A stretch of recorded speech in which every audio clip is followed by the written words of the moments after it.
Bien chers amis de Café Évangile, le royaume des cieux est comparable à un roi qui voulut régler ses comptes avec ses serviteurs. Il commençait quand on lui amena quelqu'un qui lui devait 10 000 talents, c'est-à-dire 60 millions de pièces d'argent. Comme cet homme n'avait pas de quoi rembourser, le maître ordonna de le vendre avec sa femme, ses enfants et tous ses biens en remboursement de sa dette. Alors, tombant à ses pieds, le serviteur demeurait prosterné et disait « Prends patience envers moi et je te rembourserai tout. » Saisi de compassion, le maître de ce serviteur le laissa partir et lui remit sa dette. Nous célébrons ce jour, bien chers amis, la mémoire de Saint Maximilien Kolbe, prêtre et martyr. Ce prêtre qui, suivant les pas du Christ, le proto-martyr qui a pris sur lui le joug de nos péchés en vue de nous libérer par sa passion, mort et résurrection. Saint Maximilien Kolbe a imité l'amour oblatif du Christ. Cet amour qui est prêt à souffrir pour l'autre afin de libérer celui qui est sous le joug, celui qui poula sous le fardeau, porter la croix d'une autre personne en vue de le libérer. Est-ce là la logique de la foi? Est-ce là le vrai sens de suivre le Christ? L'évangile que nous venons d'écouter en ce jour qui nous parle du sens du pardon, c'est-à-dire de comment le pardon doit être un devoir pour nous et non une option. Cet évangile nous rappelle en premier lieu à tout un chacun de nous de penser à ce qu'il est et à ce qu'il doit à Dieu. Nous tous nous devons au Seigneur. Nous lui devons parce que lui qui nous a créés par amour a fait l'expérience de notre ingratitude.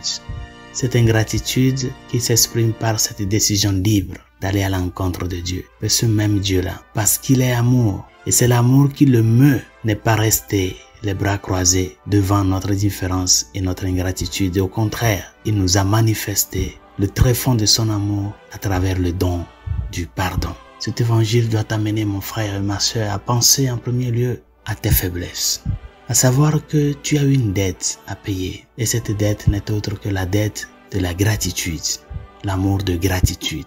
Si vraiment tu es conscient que tu as une dette à payer envers ce Dieu-là qui t'a sauvé, qui a versé son sang, livré son corps pour toi, si vraiment tu as conscience de cette dette de gratitude, tu ne peux pas passer ta vie sans aucun sens de miséricorde envers ceux qui t'entourent. S'il y a tout un chacun de nous, nous devions payer la dette que nos péchés ont contractée envers Dieu, personne n'arriverait à solder cette dette-là. Elle est si grande, elle est si élevée, comme la dette de cet homme de la parabole, 60 millions de pièces d'argent, c'est-à-dire des millions et des milliers de jours de travail, que même toute notre vie ne suffit pas pour solder la dette. Il a fallu que ce Dieu qui est amour se fasse homme pour payer cette dette et le sceller avec son sang. Chers amis, pourquoi tant d'égoïsme? Pourquoi tant de rancune? Pourquoi tant d'avarice, de jalousie et d'envie? Pourquoi nos sociétés sont devenues des sociétés de tyrans? Bien sûr qu'il y a des moments où on a besoin des autres.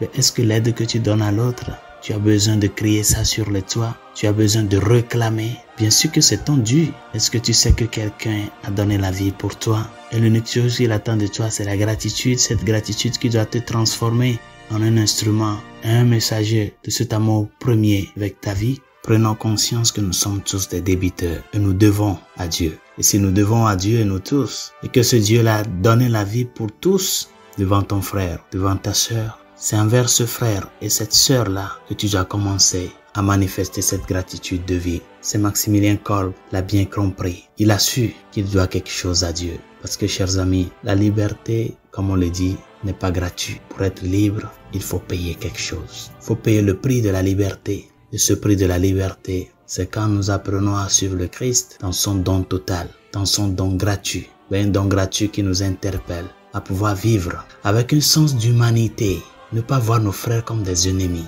un sens d'humanité, à ce que l'amour du pardon soit ce qui définit notre vie, afin que dans ce sens-là, de se préoccuper pour donner quelque chose à Dieu, nous puissions commencer déjà, entre nous, êtres humains, commencer déjà à faire preuve de ce sens de s'ouvrir à l'autre pour cheminer ensemble comme un seul peuple pour qui le Dieu fait homme a donné la vie. Que Saint Maximilien Kolbe intercède pour nous. Bonne journée, Dieu vous bénisse.